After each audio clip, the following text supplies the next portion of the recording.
Negeri ini memanggilmu kawan, belajar bergerak berbagi untuk negeri. Guru penggerak majukan pendidikan, guru penggerak menghamba pada murid, kreatif rancang pembelajaran, hargai potensi tingkatkan prestasi. Assalamualaikum warahmatullahi wabarakatuh. Saya Isde Siti Saniati, calon guru penggerak Angkatan 7 Kabupaten Garut, akan melakukan demonstrasi kontekstual mengenai modul 3.1, yakni pengambilan keputusan berbasis nilai-nilai kebajikan sebagai seorang pemimpin. Saya tidak sendirian, saya dibantu oleh Bapak Kepala Sekolah, Bapak Deden Susan SPD. Beliau adalah kepala sekolah dari SMPN 1 Atap 1 Pamulihan. Ya, mari kita mulai saja ya Pak.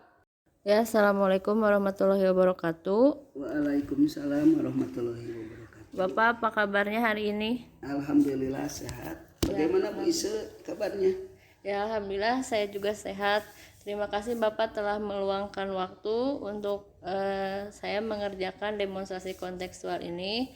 Mudah-mudahan Bapak juga sehat ya, bisa memberikan manfaat untuk saya pribadi dan teman-teman juga.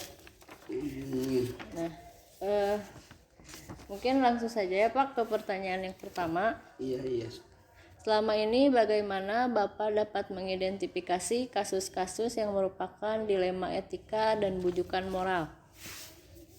Selama ini yang saya ambil untuk mengidentifikasi, kita tentukan dulu apakah kesalahannya itu masuk ke dilema etika atau untuk bujukan moral. Misalnya kalau dilema etika itu keputusan yang harus diambil oleh kepala sekolah di mana dua-duanya mempunyai kepentingan yang sama benarnya, baik untuk jangka pendek maupun untuk jangka panjang. Sedangkan untuk bujukan moral itu di mana kepala sekolah harus mengambil suatu keputusan, yang satu ada yang salah, kemudian yang sepihaknya lagi benar begitu. Jadi setelah tahu ini termasuk ke dilema etika atau bujukan moral, baru menentukan rencana untuk mengambil solusi pemecahan masalah tersebut. Oh ya, berarti ditentukan dulu ya Pak, mana yang termasuk dilema etika atau bujukan moral, baru menetapkan rencana. Iya. Kemudian pertanyaan kedua, selama ini bagaimana Bapak menjalankan pengambilan keputusan di sekolah Bapak, terutama untuk kasus-kasus di mana ada dua kepentingan yang sama-sama benar atau sama-sama mengandung nilai kebajikan? Sebelum mengambil keputusan ada beberapa proses yang dapat dilalui untuk menghindari terjadinya kesalahan dalam mengambil keputusan atau ada salah satu yang dirugikan baik pihak sekolah maupun guru tersebut. Yang pertama, kita menyelidiki dulu situasi atau masalah apa. Contohnya masalah yang sering dihadapi oleh kepala sekolah untuk dilema etika seperti melaksanakan PPG yang masa durasinya sampai 6 bulan, terus siswa yang diajar di kelas juga sering tertinggal pelajarannya karena gurunya mengikuti pelatihan.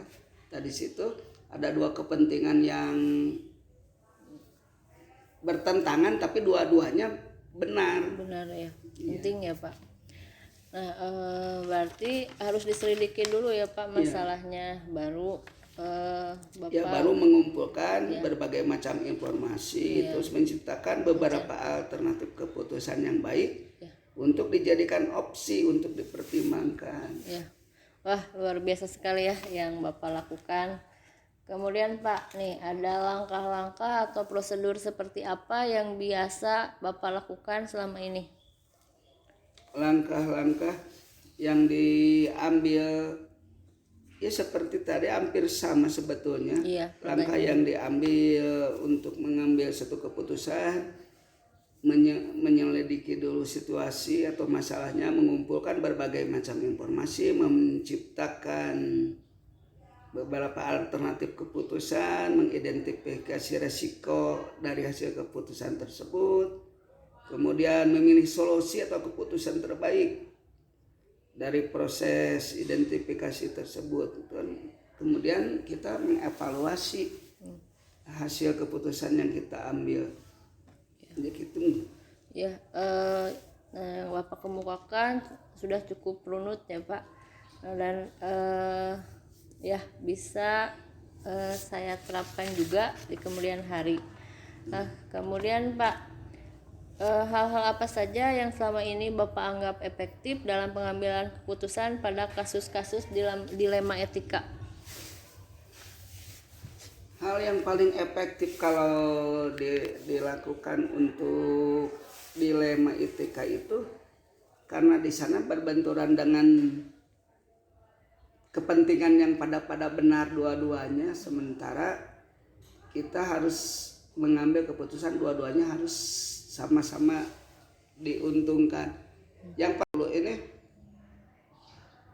berkolaborasi dengan sesama guru atau guru BK terus PKS menentukan langkah yang akan diambilnya bagaimana supaya guru, anak dan anak tersebut bisa sama-sama diuntungkan untuk baik untuk jangka pendeknya untuk pembelajaran di kelas, kalau jangka panjangnya untuk peningkatan kompetensi guru dan pengembangan sekolah. Mungkin itu kita berkolaborasi dengan semua unsur yang ada di sekolah untuk mengambil keputusan tersebut.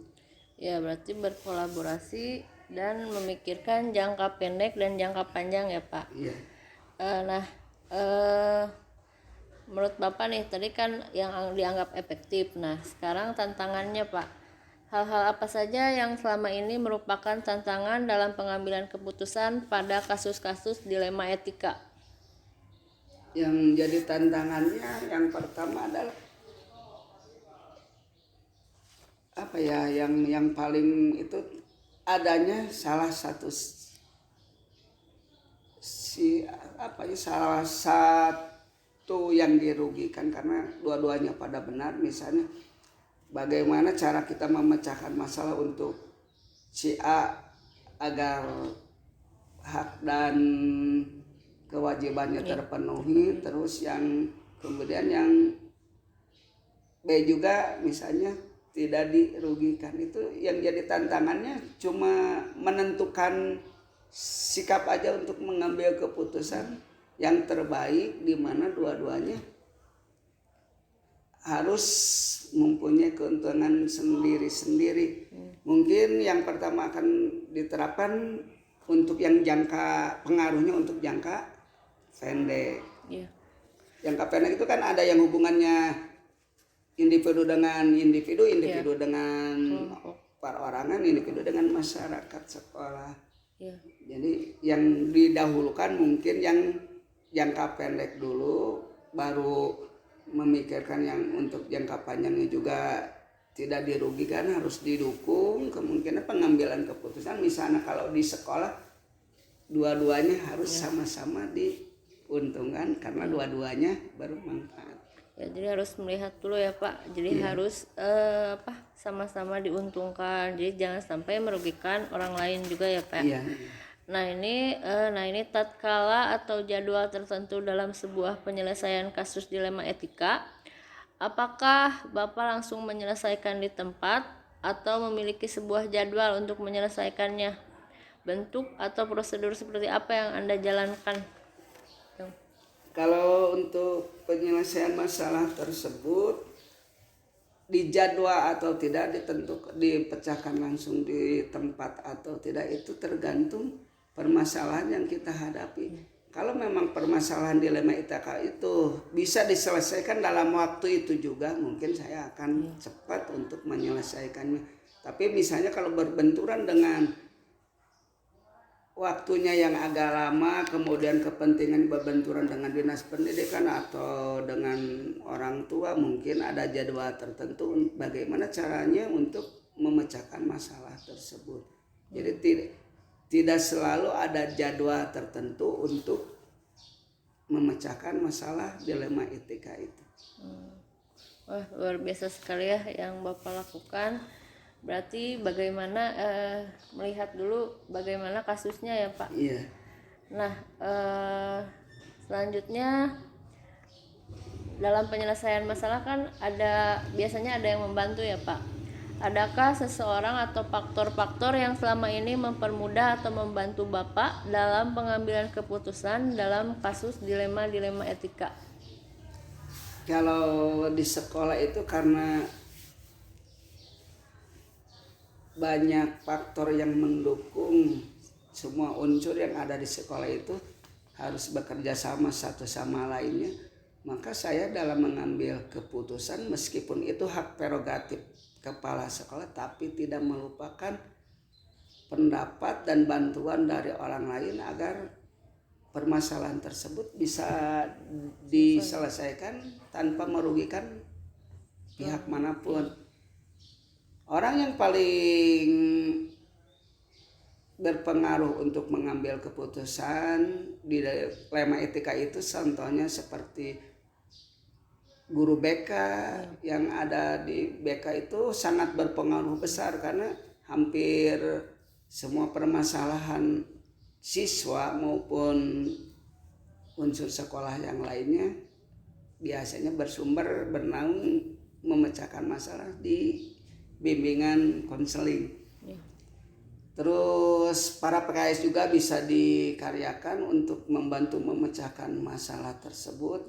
Jadi hasil keputusan itu hasil keputusan bersama, bukan mutlak keinginan atau emosi kepala sekolah aja untuk mengambil keputusan. Berarti hasil musyawarah ya dengan melibatkan stakeholder sekolah ya Pak. Iya. Nah ini ada pertanyaan yang terakhir ya Pak. Dari semua hal yang telah disampaikan, pembelajaran apa yang dapat Bapak petik dari pengalaman Bapak mengambil keputusan dilema etika? Pengalaman yang dapat saya petik mungkin di sini, bagaimana cara memutuskan satu masalah yang seadil-adilnya tanpa ada orang lain yang dirugikan, baik pihak satu dan pihak kedua sama-sama merasa diuntungkan, sehingga hasil dari pengambilan keputusan tersebut dapat bermanfaat baik secara individu maupun untuk sekolah dapat bermanfaat. Itu mungkin yang bisa saya petik dari manfaat memecahkan dilema etika itu. Ya, wah luar biasa sekali ya Pak. Jawaban Bapak dari awal sampai dengan akhir. Nah itu saya bisa jadinya belajar ya dari Bapak, belajar banyak mengenai bujukan moral dan dilema etika, terutama di modul 31 ini. Nah, mungkin Pak sekian saja ini pertanyaan dari saya. Terima kasih Bapak sudah meluangkan waktunya. Mudah-mudahan Bapak sehat selalu, diberikan keberkahan. Terima kasih banyak Pak telah meluangkan waktu. Ya, Assalamualaikum warahmatullahi wabarakatuh. Waalaikumsalam warahmatullahi wabarakatuh. Belajar bergerak berbagi untuk negeri, guru penggerak majukan pendidikan, guru penggerak menghamba para murid, kreatif rancang pembelajaran, hargai potensi tingkat. Assalamualaikum warahmatullahi wabarakatuh. Saya Isya Siti Saniati dari SMP 4 Garut, calon guru penggerak angkatan 7 Kabupaten Garut. Di sini saya akan melakukan demonstrasi kontekstual modul 3.1, yakni mengenai pengambilan keputusan berbasis nilai-nilai kebajikan sebagai pemimpin. Saya tidak sendirian, saya dibantu oleh Ibu Nining Sariningsih SPD sebagai Kepala Sekolah SMP 3 Malangbong, Beliau ini adalah seorang pemimpin yang hebat, yang bijak dalam hal pengambilan keputusan. Assalamualaikum Ibu, bagaimana kabarnya hari ini? Sudah lama ya tidak bertemu. Waalaikumsalam. Alhamdulillah kabar baik bagi Ibu. Gimana Neng juga sehat? Alhamdulillah sehat juga Bu. Alhamdulillah ya Bu. Mudah-mudahan kita semua sehat, diberikan kesehatan di bulan Ramadan ini. Amin. Mudah-mudahan kita semua di bulan Ramadan ini diberi kesehatan, keberkahan. Saya akan melakukan demonstrasi kontekstual modul 3.1 ini mengenai pengambilan keputusan berbasis nilai-nilai kebajikan sebagai seorang pemimpin. Nah, di sini saya akan melakukan wawancara mengenai keputusan-keputusan yang pernah Ibu ambil, baik dilema etika ataupun bujukan moral. Apakah Ibu berkenan? Ya, silakan Neng. Insya Allah apa yang Neng tanyakan sekiranya Ibu bisa menjawab wawancara dari Neng. Terima kasih Bu. Langsung saja ya Bu, selama ini bagaimana Ibu dapat mengidentifikasi kasus-kasus yang merupakan dilema etika atau bujukan moral? Iya, selama ini yang Ibu melihat itu dari sudut pandang moral dan hukum.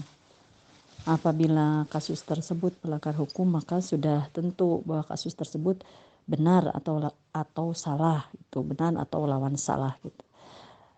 Tetapi jika masih bisa dikatakan benar lawan benar, masalah tersebut adalah dilema etika.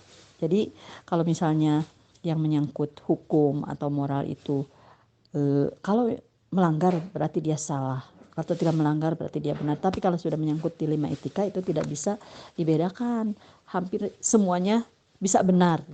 Itu mungkin yang bisa Ibu jawab. Betul seperti itu, mengenai dilema etika dan bujukan moral. Nah, kalau Ibu sendiri apakah di sekolah pernah menangani kasus yang termasuk dilema etika? Bisa diceritakan tidak Bu? Mohon maaf sebelumnya. Ya, kebetulan di sekolah Ibu itu Ibu menemukan kasus yang melibatkan dilema etika yang harus Ibu ambil keputusan itu secara bijak gitu ya. Jadi pertama Ibu melihat dari sudut pandang kasus tersebut, kemudian Ibu akan menimbang secara matang, mana yang paling benar, dan Ibu akan mengambil keputusan bahwa keputusan Ibu ambil itu harus bisa menguntungkan orang banyak, tidak merugikan salah satu pihak.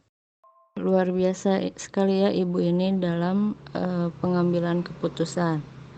Nah Bu, kalau selama ini bagaimana Ibu menjalankan pengambilan keputusan di sekolah Ibu, terutama untuk kasus-kasus di mana ada dua kepentingan yang sama-sama benar atau sama-sama mengandung nilai kebajikan?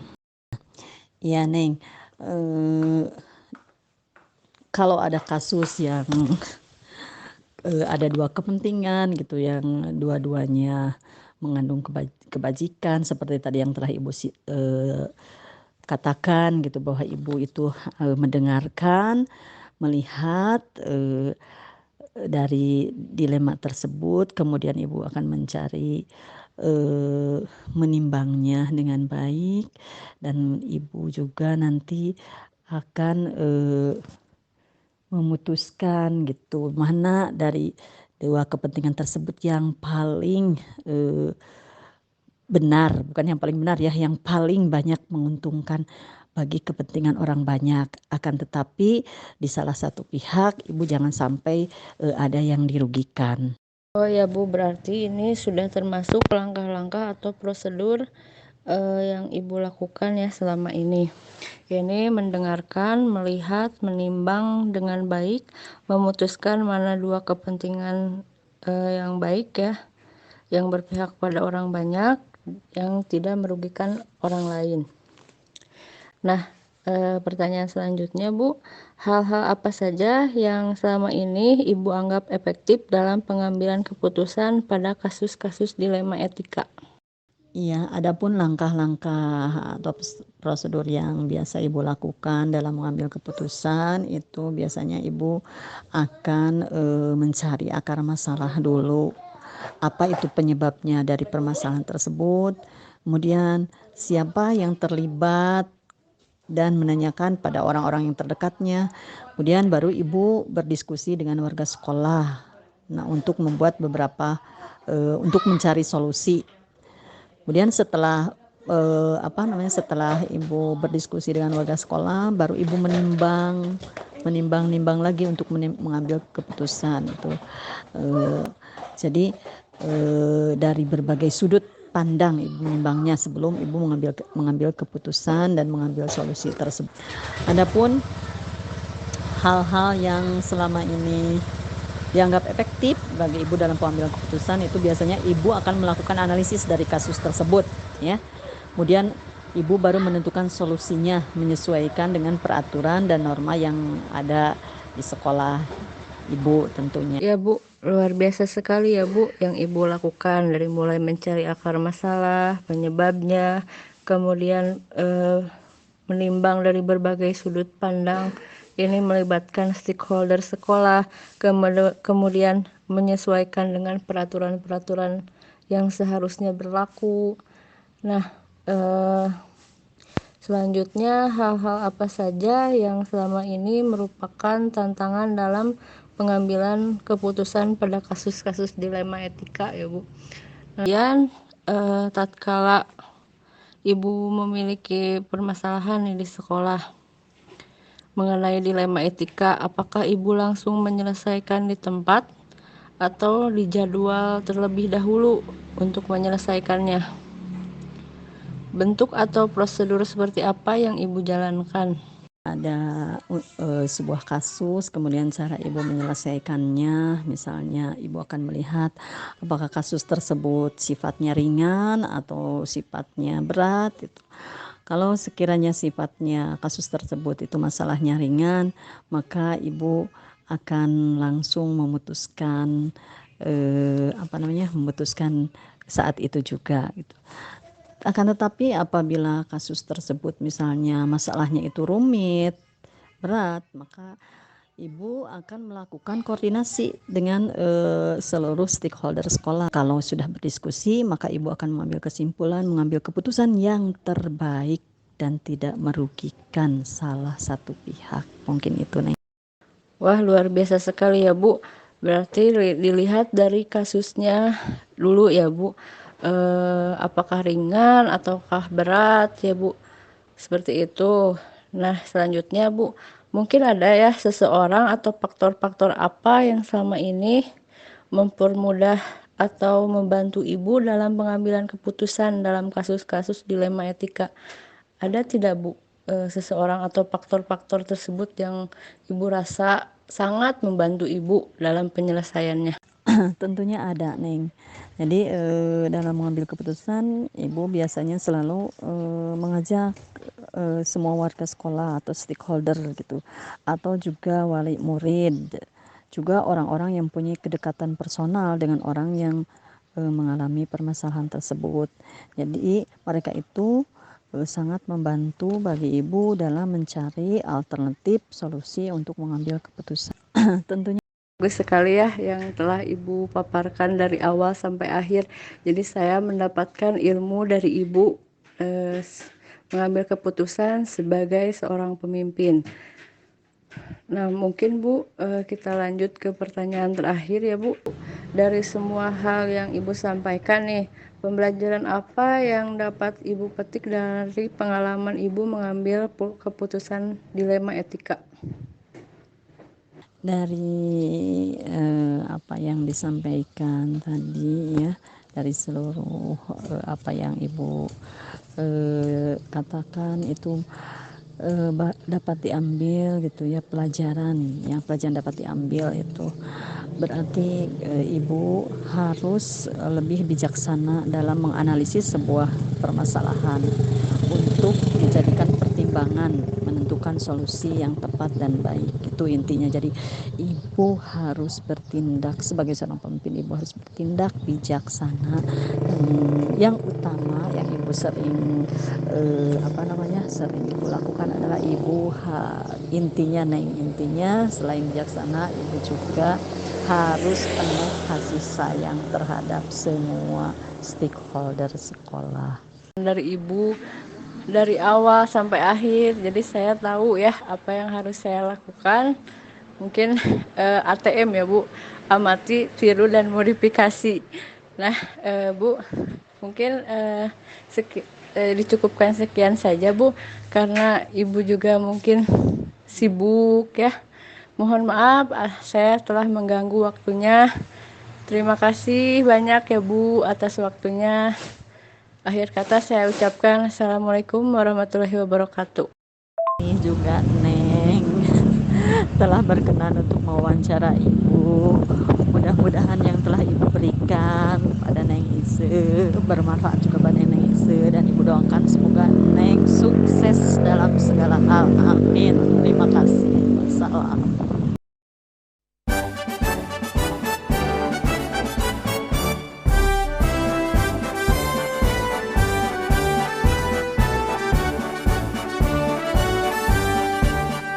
Bulatkan tekad, kuatkan hati, negeri ini memanggilmu kawan. Belajar bergerak berbagi untuk negeri, guru penggerak majukan pendidikan. Guru penggerak menghamba pada murid, kreatif rancang pembelajaran. Hargai potensi, tingkatkan prestasi, lahirkan profil pelajar Pancasila. Belajar bergerak berbagi untuk negeri. Pertanyaan pertama, hal-hal menarik apa yang muncul dari wawancara tersebut?